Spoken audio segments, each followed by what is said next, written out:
Doctor Charles Stanley के साथ in touch पूरी दुनिया में इंजील की मुनादी कर रहे हैं। अब आप देखेंगे इन टच पर जब हमारा बोझ नाकाबिले बर्दाश्त लगता है, जब आपका दिल भारी महसूस होता है और किसी ना किसी तरह आपके जज्बात बहुत कम महसूस होते हैं और आप बहुत पस्त हौसला होते हैं। हम सबकी जिंदगी में ऐसा वक्त आता है जब हम खुद को बोझल महसूस करते हैं। हम सबकी जिंदगी में ऐसे औकात आते हैं जब हमें लगता है कि कुछ बातों में नाउम्मीदी है, या हम बेहौसला महसूस करते हैं, या शायद थोड़ा सा मायूसी का शिकार होते हैं। जब ऐसे एहसासात होते हैं तो आप कहाँ जाते हैं? क्या आप किसी की तरफ रुजू करते हैं? क्या आप किसी चीज की तरफ मतवज्जो होते हैं, या फरार का रास्ता तलाश करते हैं? जब आपको ये एहसासात होते हैं तो आप कहाँ जाते हैं? मैं इस पैगाम में इसके बारे में बात करना चाहता हूं, और मैं इस पूरे ख्याल के बारे में बात करना चाहता हूं जब हमारा बोझ काबिले बर्दाश्त लगता है, जब हमारे बोझ नाकाबिले बर्दाश्त होते हैं। क्योंकि हम सबकी जिंदगी में ऐसे वक्त आते हैं, उस मरहले पर पहुंचते हैं जहां हम सोचते हैं खुदावंद हम और ज्यादा बर्दाश्त नहीं कर सकते, खुदावंद हम मजीद नहीं संभाल सकते। फिर आप किधर मुड़ते हैं? ठीक है, आप मेरे साथ देखिए मत्ती 11वां बाब, और हम इसकी पहली 3 आयात देखेंगे। यहां पर लिखा है, और हम इसके बारे में वाज़े देखते हैं कि जब हम पर यह बोझ पड़े तो आपको और मुझे क्या करना चाहिए। यीशु अपने जमाने के लोगों से बात करते हुए यहां पर यूं कहता है, 11वें बाब की 28वीं आयत लिखा है, ऐ मेहनत उठाने वालों और बोझ से दबे हुए लोगों, सब मेरे पास आओ, मैं तुमको आराम दूंगा। मेरा जुआ अपने ऊपर उठा लो और मुझसे सीखो, क्योंकि मैं हलीम हूं और दिल का फरोतन, तो तुम्हारी जानें आराम पाएंगी। क्योंकि मेरा जुआ मुलायम है और मेरा बोझ हल्का। यीशु उन लोगों से बात कर रहा था जो बहुत ज्यादा बोझ महसूस करते थे, जो अक्सर औकात या तो खते गुर्बत से नीचे या खते गुर्बत में रहते थे, जिनमें बहुत से गुलाम थे। उनकी जिंदगी बहुत मुश्किल थी। ये एक मुश्किल किस्म की जिंदगी थी। रोम की हुकूमत थी, और जिन लोगों से यीशु बात कर रहा था उनमें से ज्यादातर लोग सख्त मुश्किलात में थे, और इस तरह वो उन्हें हौसला अफजाई का पैगाम दे रहा है। वो उन्हें मदद का पैगाम देना चाहता है। वो कहता है, मेरे पास आओ वो तमाम लोग जो बोझ से दबे हुए हैं और जिंदगी का बोझ महसूस करते हैं, और वो कहता है मैं तुम्हें आराम दूंगा। ये है यीशु खुदा का जिंदा बेटा, इस कायनात का मुतलकुल अनान खुदा, जो अब बाप के दाहिने हाथ पर बैठा है।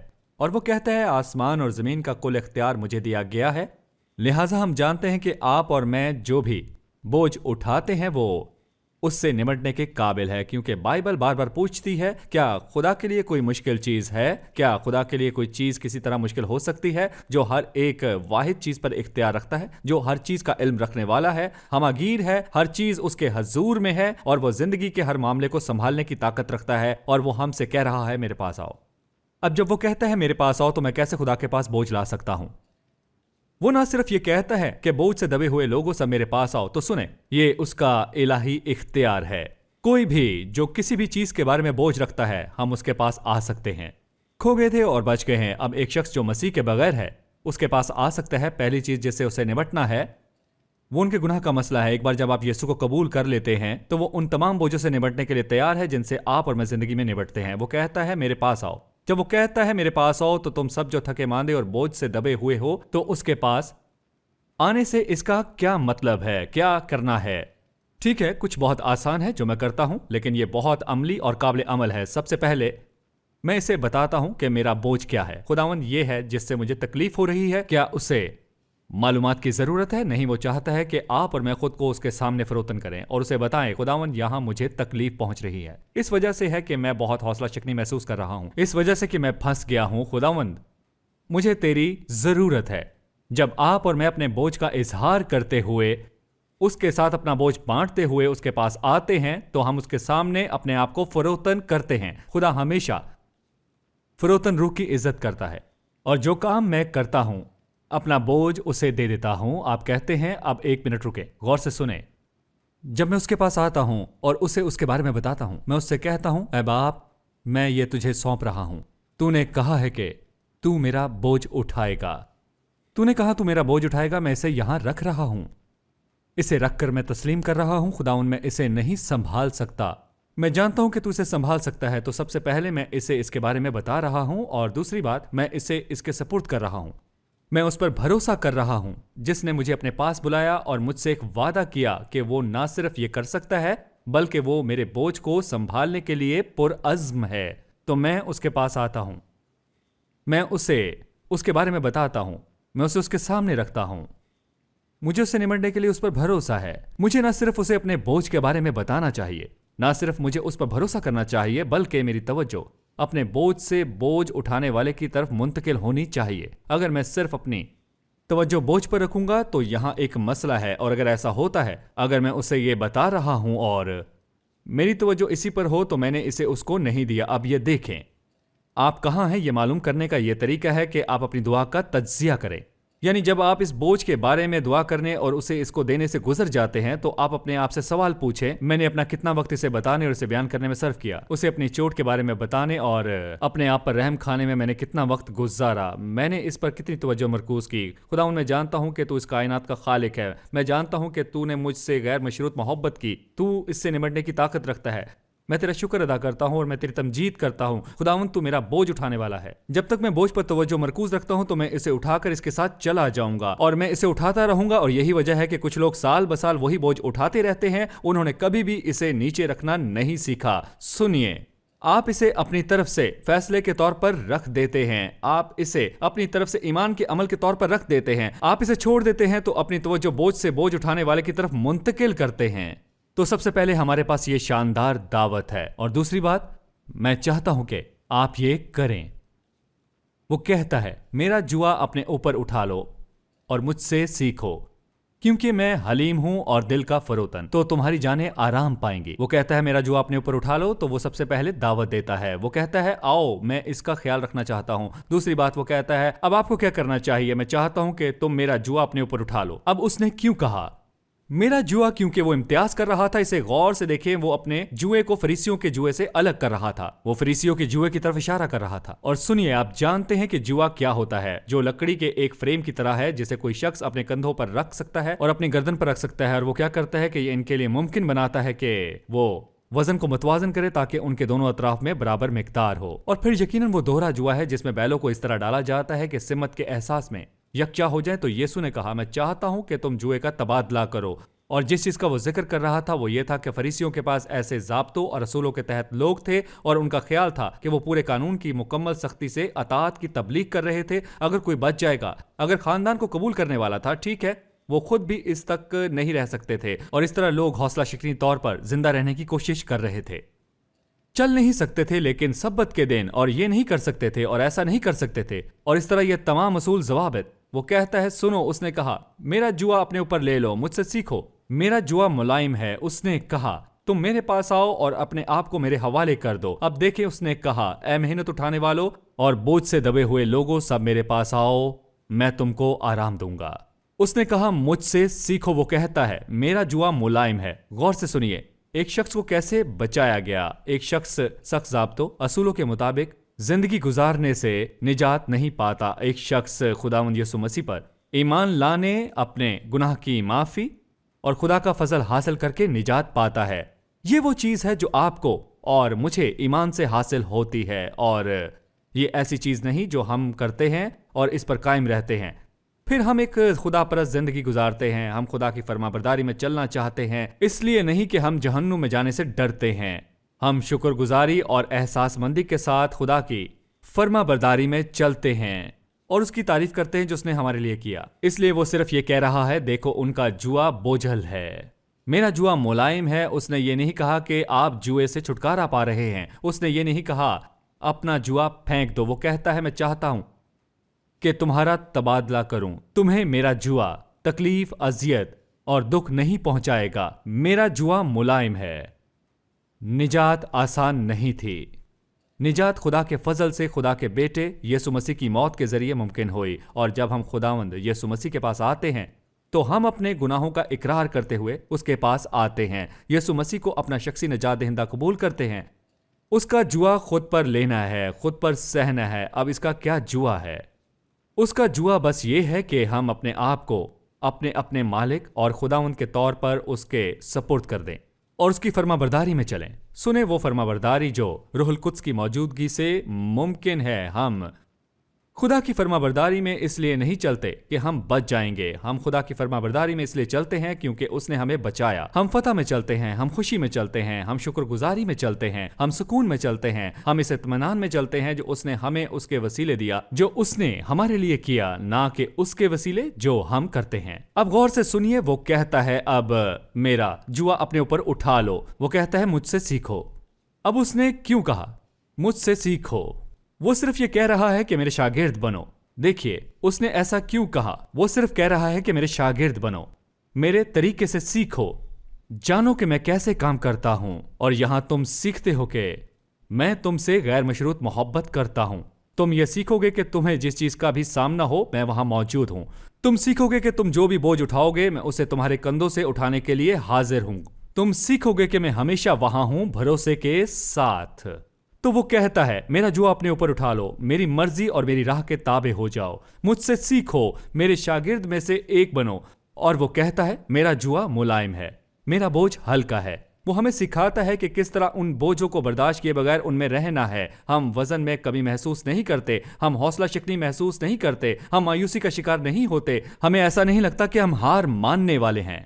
किसी ना किसी तरह हम एतकाद और फतह और यकीन के एहसास के साथ इन बोझों के दरमियान चलने के काबिल हो जाते हैं कि खुदा इख्तियार रखता है और वो अपने वक्त पर हालात को कामिल तरीके से अंजाम देगा। वो कहता है ए मेहनत उठाने वालों और बोझ से दबे हुए लोगों, सब मेरे पास आओ, मैं तुमको आराम दूंगा। अब जरा गौर से सुनिए, यहां जो वो हमें देता है कि उसके ये कहने का एक खूबसूरत तरीका है। वो कहता है ये रही तुम्हारी दावत, ये लो, यहां हुक्म है, मेरा जुआ उठा लो, ये मुलायम है।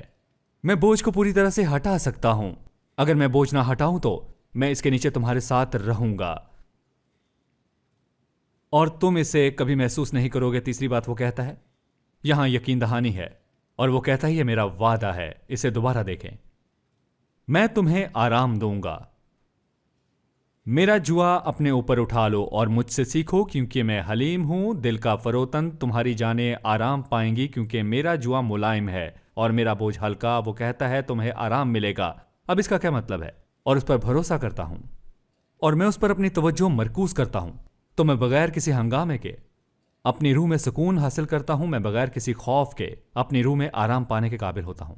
मैं अपने हालात को समझकर आराम करने के काबिल होता हूं, भले वो तब्दील ना हो, मगर तब तक सुकून का एक जबरदस्त एहसास होगा अगर आप उसके सामने अपने गुनाहों का इकरार करते हैं और उसे बताते हैं कि आप उसे अपना निजात दहिंदा कबूल करते हैं उस बुनियाद पर जो उसने कलवरी पर किया।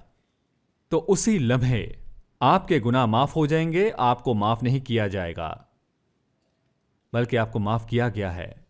आप हमेशा के लिए आजाद हैं। खुदा की रूह उस लम्हे आप पर खुदा के बच्चे के तौर पर मोहर साबित कर देगी और उस लम्हे से आपके पास कोई है जो इन बोझों के नीचे आपके साथ चल सके, आप पर से बोझ उतारे और आपको एक ऐसी सलामती और सुकून में चलने के काबिल बनाए जिसे आपने उस वक्त तक पहले कभी ना देखा हो।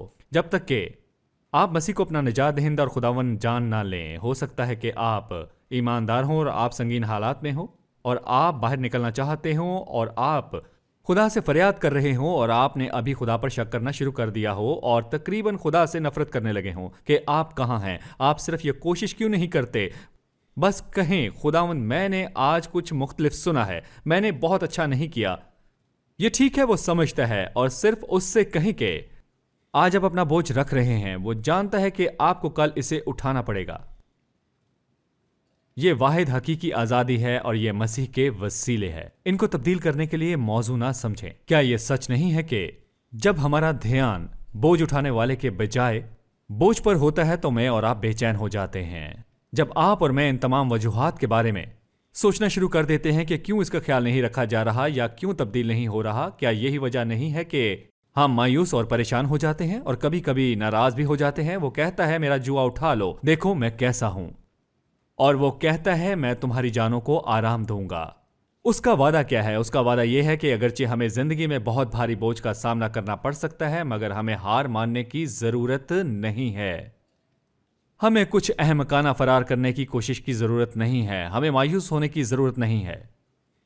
हमें उनके सामने हथियार डालने की जरूरत नहीं है। हमें जिंदगी से बाहर जाने की जरूरत नहीं है।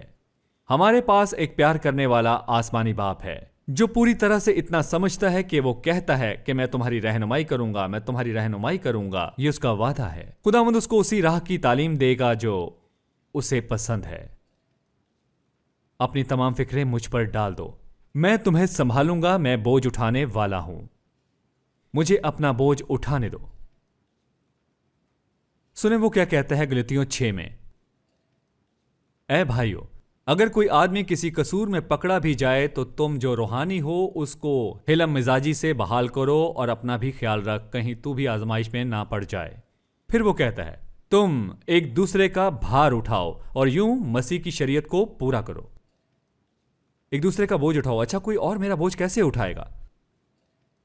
अच्छा, खुदा किसी के दिल में यह डाल सकता है कि वो आपके लिए दुआ करे, लेकिन अगर कोई वाकई मेरा बोझ उठाता है तो उसे ये जानने की जरूरत है कि मुझ पर किस चीज का बोझ है। अब चाहे लोग हमें फोन करें या कुछ भी और कहें कि मैं आपके लिए दुआ कर रहा हूं, क्या कुछ हो रहा है, लेकिन वो कहता है कि हमें एक दूसरे का बोझ उठाना है। इसका मतलब है कि मुझे अपना बोझ किसी और के साथ बांटने का हक है।